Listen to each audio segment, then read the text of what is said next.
Shalom, bendiciones. En esta oportunidad vengo a hablarte de la parashá Naso, que significa levanta. Esta parashá se encuentra en el libro de Números. Comienza en el capítulo 4, 21 y termina en el capítulo 7, 89. Esta es la parashá Naso. Parashá significa porción, o sea, sería la porción semanal de la Torá. Y para comenzar esta parashá me gustaría leer desde el versículo 21 al versículo 28 del capítulo 4, que es el primer capítulo. Y dice así: Además habló Yahweh a Moisés diciendo: Toma también el número de los hijos de Gersón, según las casas de sus padres por sus familias, de edad de 30 años arriba hasta 50 años los contarás. Todos los que entran en compañía para servir en el tabernáculo de reunión. Este será el oficio de la familia de Gersón, para ministrar y para llevar. Llevarán las cortinas del tabernáculo, el tabernáculo de reunión, la cubierta de las pieles de tejones que está encima de él, la cortina de la puerta del tabernáculo de reunión, las cortinas del atrio, la cortina de la puerta del atrio que está cerca del tabernáculo y cerca del altar alrededor de sus cuerdas, y todos sus instrumentos de su servicio y todo lo que será hecho para ello. Así servirán. Según la orden de Aarón y de sus hijos, será todo el ministerio de los hijos de Gersón en todos sus cargos y en todos sus servicios, y los encomendaréis en guarda todos sus cargos. Este es el servicio de la familia de los hijos de Gersón en el tabernáculo de reunión, y el cargo de ellos estará bajo la dirección de Itamar, hijo del sacerdote Aarón.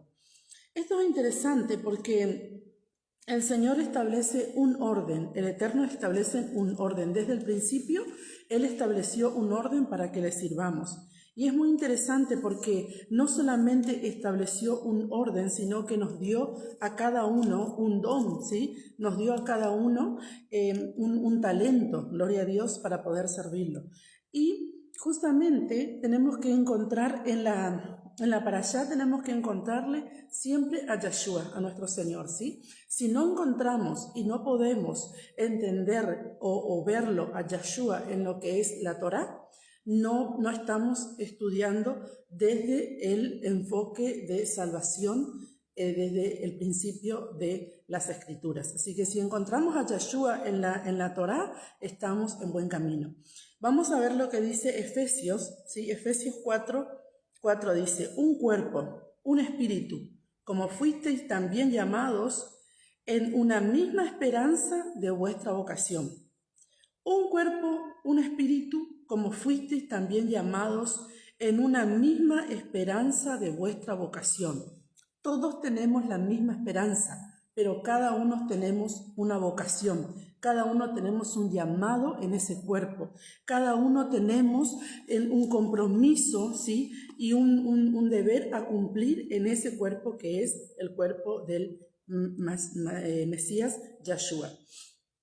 Entonces, entendiendo esto, podemos ver que así como Gersón, Merari y todos, en esta parashá solo voy a estudiar la parte de Gersón, porque como la parashá comprende el capítulo, casi la mitad del capítulo 4, capítulo 5, 6 y todo el capítulo 7, es mucho para estudiarla completa. Pero vamos a ver lo que es por partes. Entonces, esta parte de la familia de Gersón es muy interesante, porque le dice que él va a cuidar de las cortinas del tabernáculo de reunión, su cubierta, sus pieles de tejones que están por encima de él, la cortina de las puertas del tabernáculo de reunión, las cortinas del atrio, la cortina de la puerta del atrio que está cerca del tabernáculo y cerca del altar alrededor, sus cuerdas y todos sus instrumentos de servicio y todo lo que será hecho para ellos, así servirán. Es interesante porque en este tiempo, cuando Moisés hablaba y le daba instrucciones a los hijos, ¿sí? de Moisés y por supuesto a los hijos de Aarón para llevar adelante lo que es todo el servicio del tabernáculo, tenemos que entender que cada uno tenía su misión. Nadie se metía a hacer lo que no tenía que hacer. Los hijos de Merari tenían otra obligación y ellos no se metían, ellos no usurpaban, vamos a decir, el cuidado de las cortinas del atrio. Ellos tenían otra obligación. Y así es con nosotros en Yeshua. Por ejemplo, en mi caso, ¿sí? Yo de repente por ahí no tengo el llamado pastoral, porque yo siempre digo, no soy pastora, soy esposa del pastor. Tengo el llamado de la enseñanza. Si yo quiero abrir una congregación y liderar una congregación, realmente no es mi fuerte, no es lo mío. De repente lo podré hacer, pero con mucha dificultad. ¿Por qué? Porque nos hemos desenfocado en lo que es nuestro llamado, ¿sí? Resulta que hoy un pastor le ungen pastor y también a la esposa le ungen pastora, y no es así, porque todos tenemos una vocación en Cristo, todos tenemos un llamado, ¿sí? Cada uno tenemos un llamado de pastor, de maestro, de profeta, de evangelista, de apóstol, ¿sí? Enviados, ¿sí? Todos tenemos un llamado, no tenemos el mismo llamado, no tenemos el mismo cuidado. No obstante, todos tenemos, dijo Pablo, el ministerio de la reconciliación, porque todos nosotros, los hijos de Dios, debemos llevar, ¿sí?, a Cristo, a reconciliar al mundo con Cristo. Eso sí, por supuesto, pero no todos somos pastores, todos somos maestros, todos somos profetas, todos somos evangelistas. No. Todos tenemos una vocación, cada uno tiene su vocación, y la Torah nos enseña cómo Dios fue fiel con esto y cómo Dios determinó una tarea para cada uno. Qué interesante, gloria a Dios. El número 5 del 1 al 4 dice así, Yahweh habló a Moisés diciendo, manda a los hijos de Israel que echen del campamento a todo leproso y a todos los que padecen flujo de semen, y a todo contaminado con muerto. Así a hombres como a mujeres echaréis fuera del campamento, los echaréis, para que no contaminen el campamento de aquellos entre los cuales yo habito. Y lo hicieron así los hijos de Israel, y los echaron fuera del campamento, como Yahweh dijo a Moisés, así lo hicieron los hijos de Israel. Esto es muy interesante, porque Dios mandó que los que tenían flujo de semen y los que tenían lepra no podían estar en el campamento.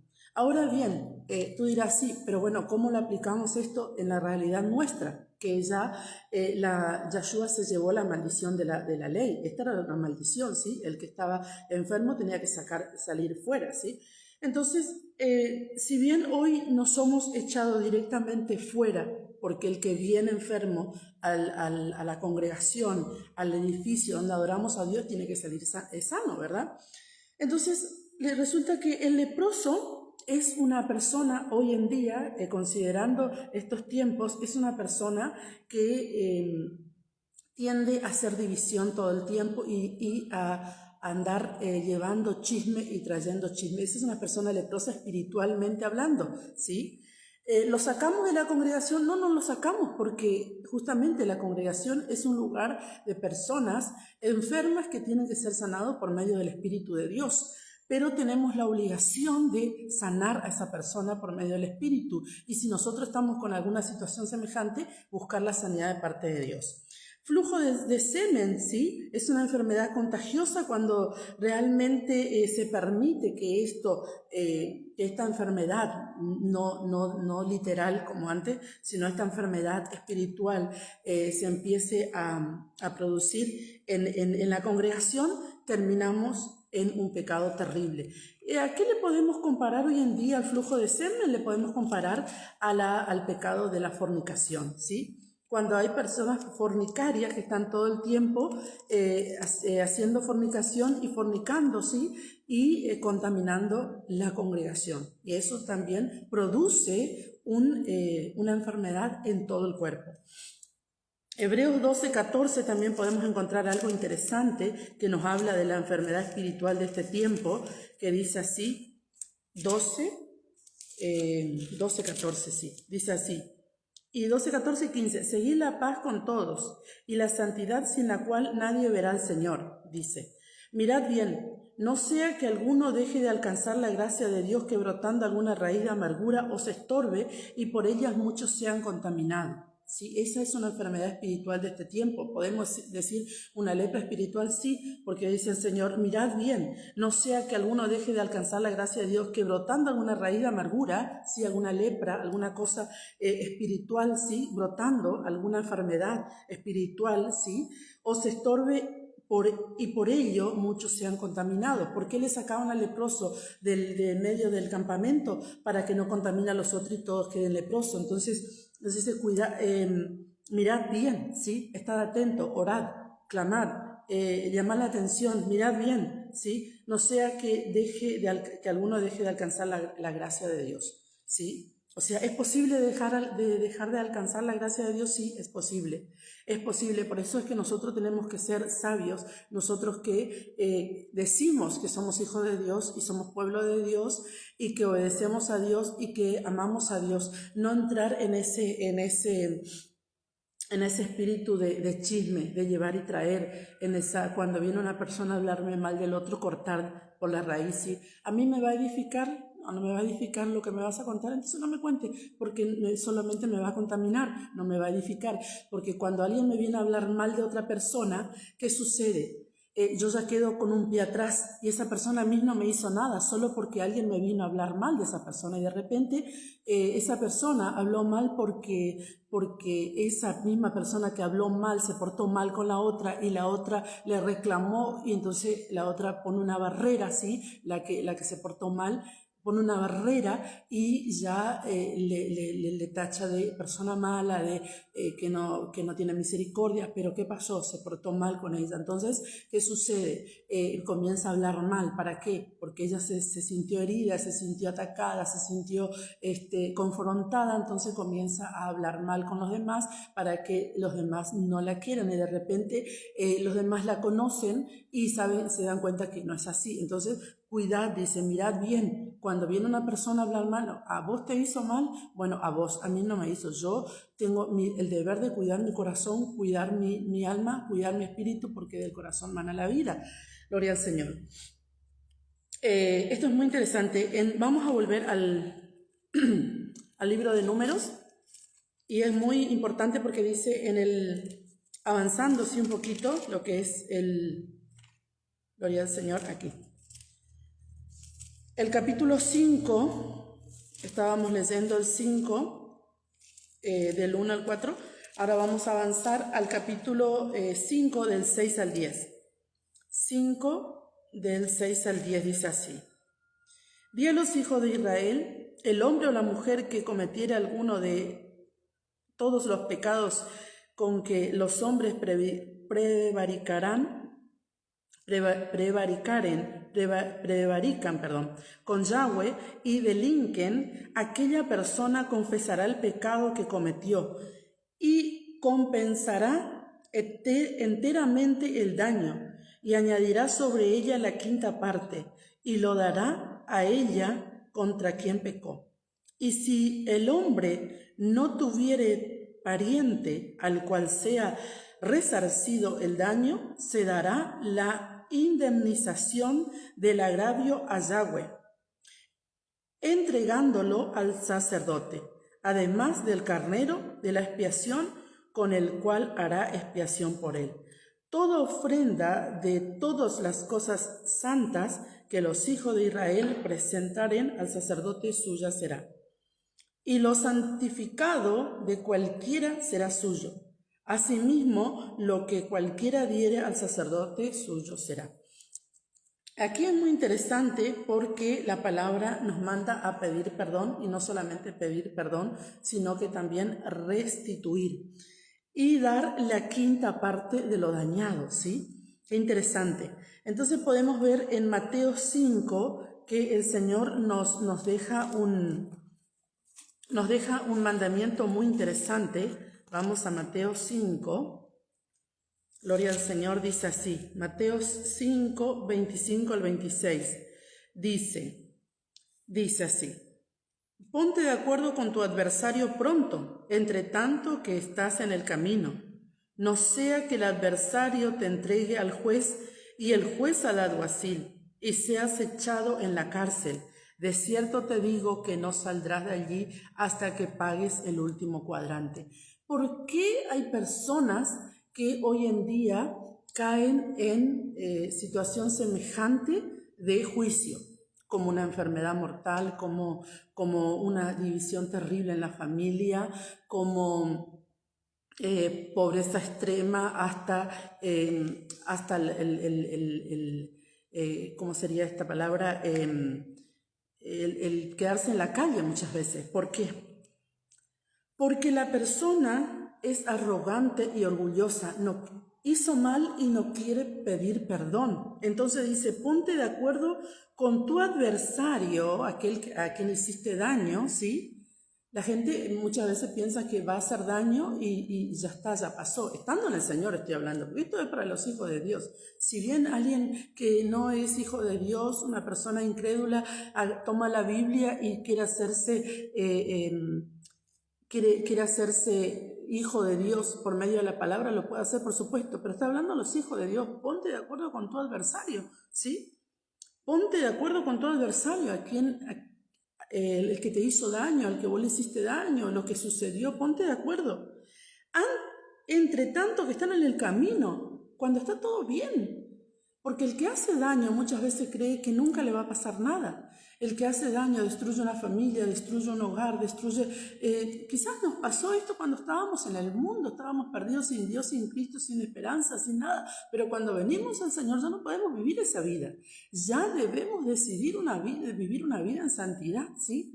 Y no podemos estar jugando, ¿sí?, a amar a dos señores, porque no podemos amar al pecado y amar la santidad. Es imposible. O amamos al pecado o amamos la santidad. No tenemos dos opciones. Por eso el Señor dice, no amarás, porque no es posible amar a dos señores, porque amarás a uno y aborrecerás al otro. En algún momento va a haber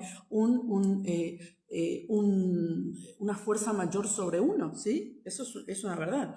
Entonces, no sea que el adversario te entregue al juez. Muchas veces las personas que sufren por algún daño, lo entienden e inclusive oran por la otra persona que le hizo daño, que les perdona, que lo entregan a la misericordia de Dios bueno, hay personas misericordiosas, yo creo. Pero no obstante, esta persona que le hizo daño a una vuelve y hace daño a otra. Entonces, ¿qué pasa? Va aumentando un juicio sobre ella, aunque las personas, las que fueron dañadas, no pidan juicio. El juicio está sobre esa persona. ¿Por qué? Porque no se arrepiente y no corta esa maldición. Entonces, no sea que el adversario te entregue al juez, ¿sí? El adversario te entrega al juez, ¿sí? Que el enemigo venga y diga, como cuando salieron a recorrer la tierra los hijos de Dios, cuando volvieron al Padre, le dijo Dios, ¿por dónde andabas, Satanás? De recorrer la tierra, ¿sí? Y le dice, ¿no has considerado a mi siervo Job? Oiga, qué tremendo. Entonces Satanás también va a la presencia de Dios, ¿sí?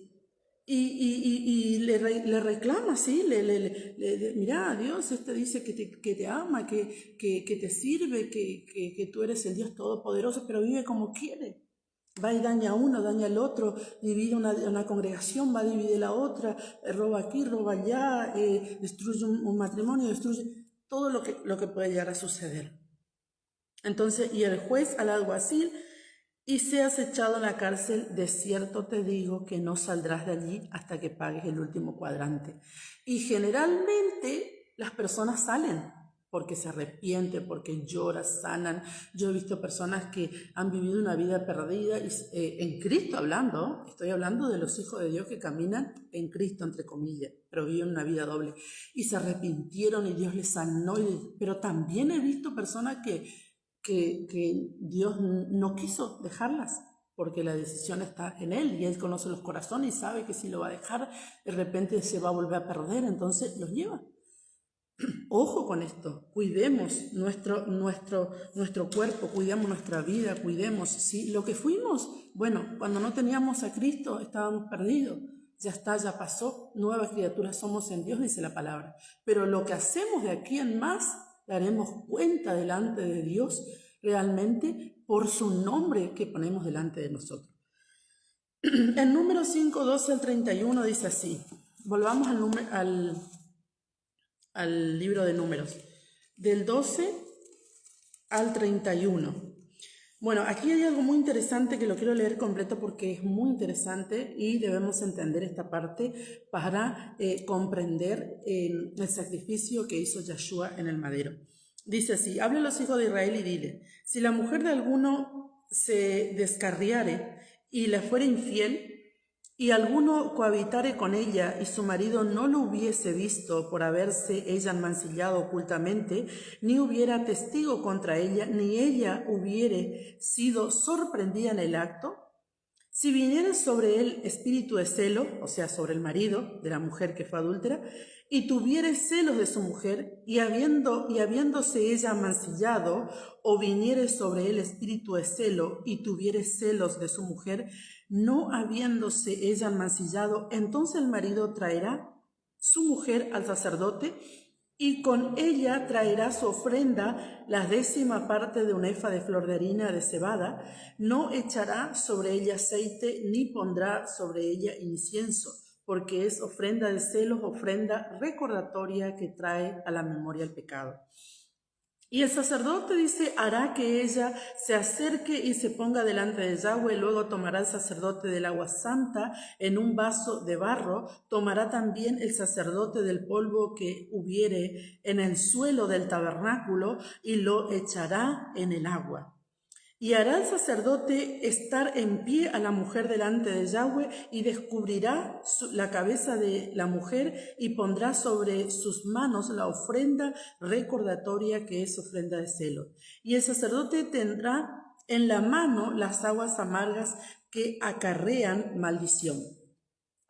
Y el sacerdote la conjugará y le dirá: si alguno ha dormido contigo y si no te has apartado de tu marido, a inmundicia libre seas de estas aguas amargas que traen maldición. Mas si te has descarriado de tu marido y te has amancillado y ha cohabitado contigo alguno fuera de tu marido, el sacerdote conjugará a la mujer con juramento de maldición y dirá a la mujer: Yahweh te haga maldición y execración en medio de tu pueblo, haciendo Yahweh que tu muslo caiga y que tu vientre se hinche. Y estas aguas que dan maldición entren en tus entrañas y hagan hinchar tu vientre y caer tu muslo. Y la mujer dirá: amén, amén.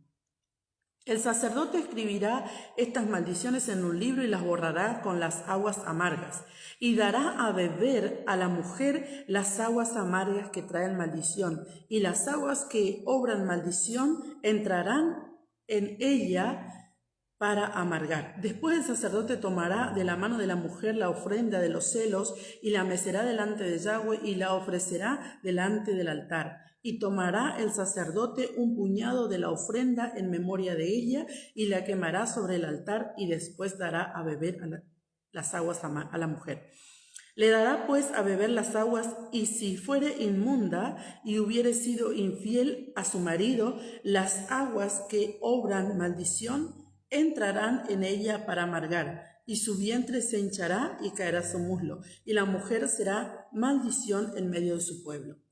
Mas si la mujer no fuere inmunda, sino que estuviere limpia, ella será libre y será fecunda.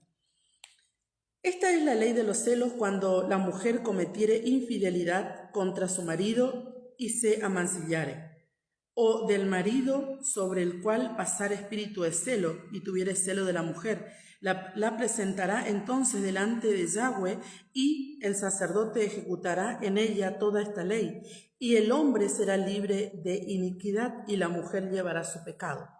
¡Qué tremendo! Esto es muy interesante porque está hablando de la ley sobre los celos, ¿sí? Aquí tenemos que entender y tenemos que encontrar a Yeshua cuál es la misión, ¿sí?, de Yeshua en este mandamiento tan interesante, ¿sí?, que muchos no lo entienden, ¿sí? ¿Cómo puede ser que una mujer, de repente, el hombre tenía celos y decía, tengo celos, me está sucediendo que tengo celos, vamos al sacerdote a ver qué es lo que hiciste? Si te mancillaste ocultamente con alguien, y el sacerdote descubrirá tu pecado. Entonces, realmente esto era muy tremendo porque si el hombre sospechaba la traición, ¿sí? O de repente tenía celo, porque de repente la mujer pudo que no haya adulterado, pero el hombre comenzó a tener celos, ¿sí? Tenía pues lo podía hacer, o sea, podía llevar a la mujer delante del sacerdote. Entonces, si sospechaba traición, pero no tiene testigo, ¿sí? No tenía testigo, llevaba a la mujer y la ofrenda al sacerdote, y el sacerdote lo ponía a la mujer, sí, delante del Eterno y delante del, por supuesto, del Eterno en el tabernáculo, y tomaba el agua limpia, el vaso, sí, de barro, y tomaba polvo del tabernáculo. Ahora vamos a entender cómo encontramos a Yeshua en esto, porque esto es muy interesante. La mujer se paraba, ¿sí?, delante del Eterno, y le era rapada la cabeza y o suelto, sí, su cabello. Se descubría, sería la humillación, ¿sí?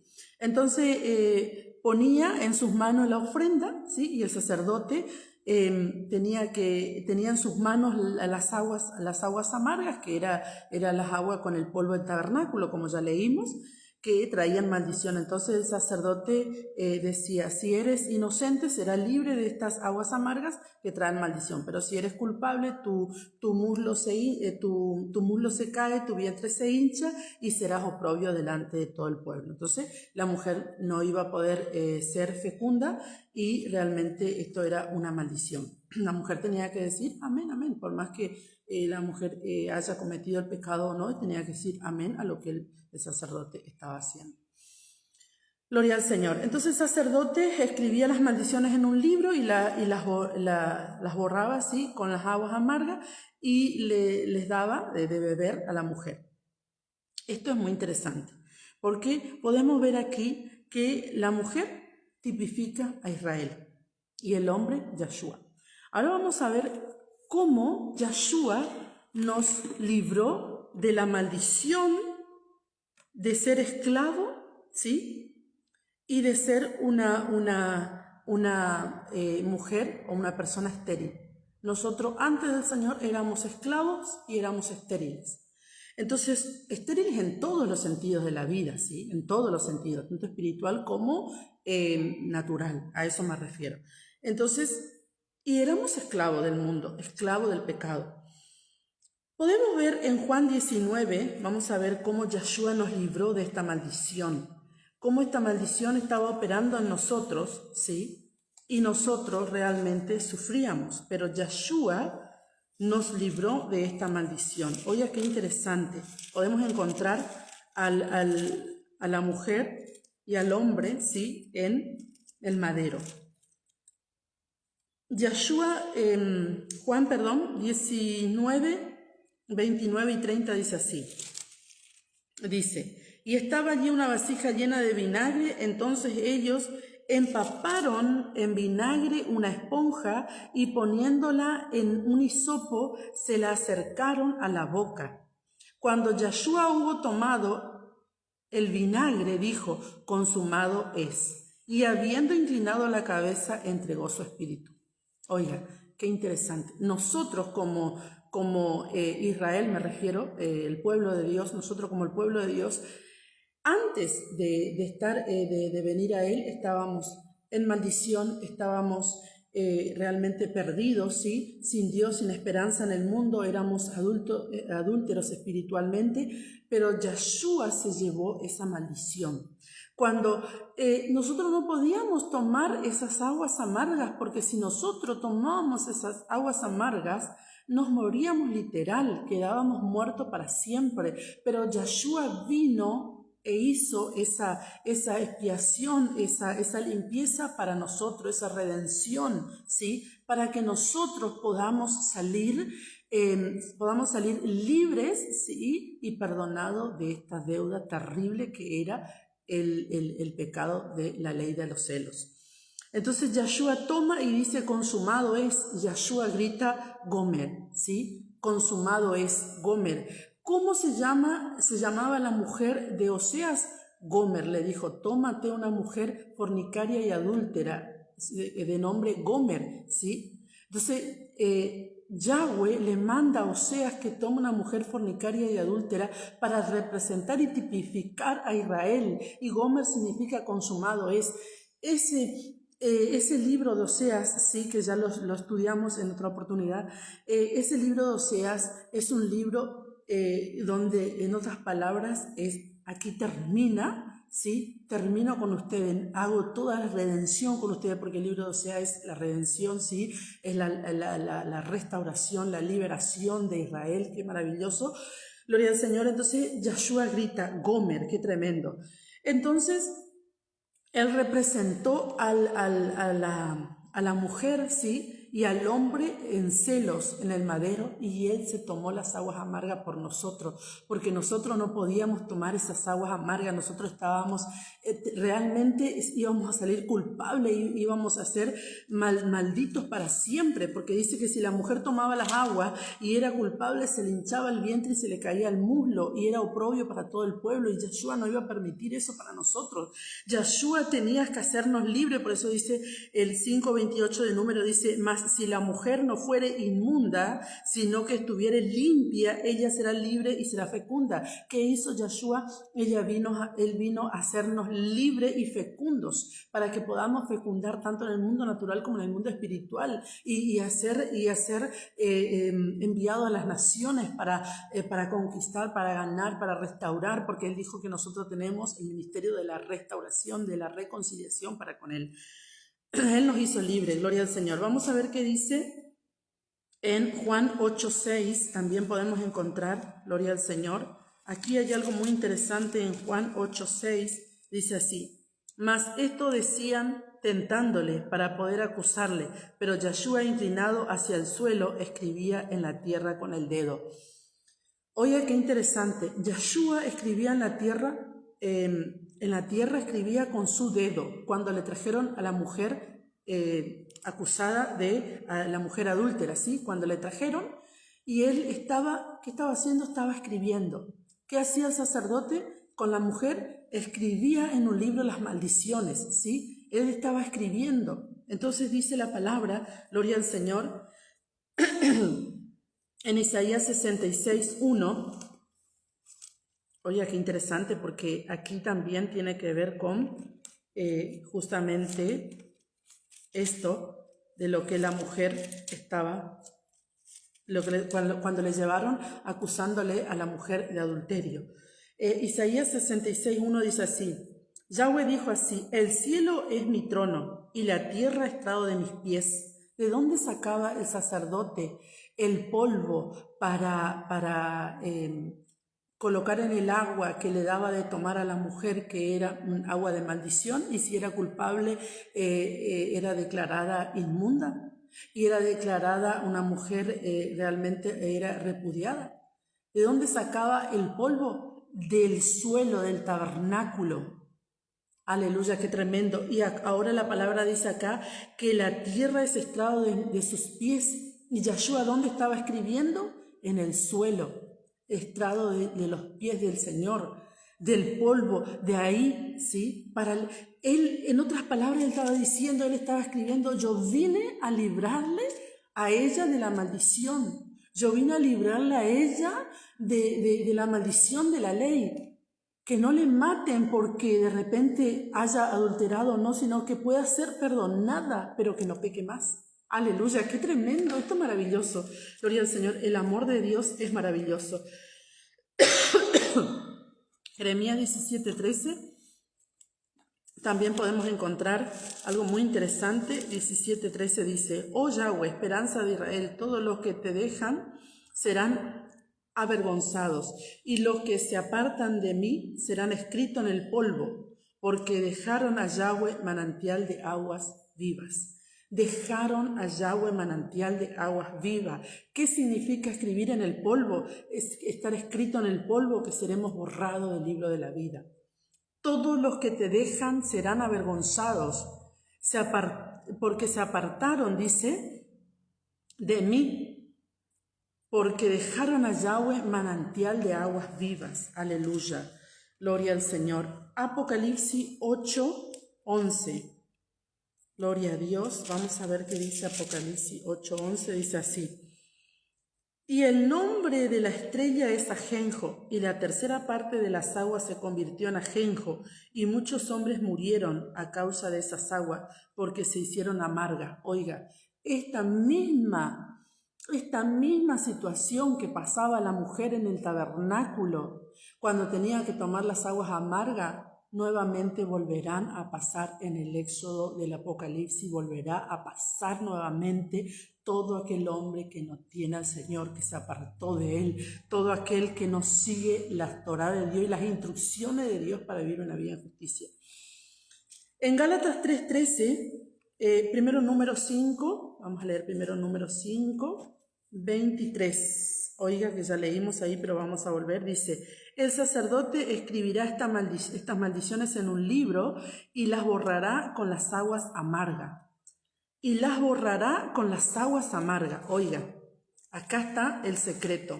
Gálatas 3:13. Oiga, gloria a Dios. Dice, Cristo nos redimió de la maldición de la ley, hecho por nosotros maldición, porque Cristo está maldito todo el que es colgado en un madero. ¿Qué hacía el sacerdote? El sacerdote escribía las maldiciones en un libro y las borraba con las aguas amargas. ¿Quién tomó las aguas amargas? Yeshua. Él borró nuestras maldiciones. Por eso dice, Él nos redimió de la maldición de la ley. No nos redimió de la ley, nos redimió de la maldición de la ley. No nos redimió de la ley, no nos redimió del Shabbat, de la fiesta, de comer sano. No, Él nos redimió de la maldición. El que no guarda el Shabbat, bueno, no tendrá ciertas bendiciones que tiene el Shabbat, pero no es que se muere, no es que la congregación lo va a venir a matar como sucedía en el antiguo pacto. Él nos redimió de esa maldición, no de lo que es el mandamiento de guardar el Shabbat. Qué maravilloso, gloria al Señor. Vamos a avanzar. Gloria a Dios, dice... Gloria al Señor. Bueno, bien, hasta ahí vamos a leer porque después los otros versículos lo vamos a meditar seguramente en otra oportunidad. Así que, gloria al Señor, que Dios te rebendiga y no te olvides esto. Yeshua nos libró, de la maldición de la ley, no de la ley. La ley es eterna, dijo Pablo, es buena, santa y perfecta, es la Torá de Dios, ¿sí?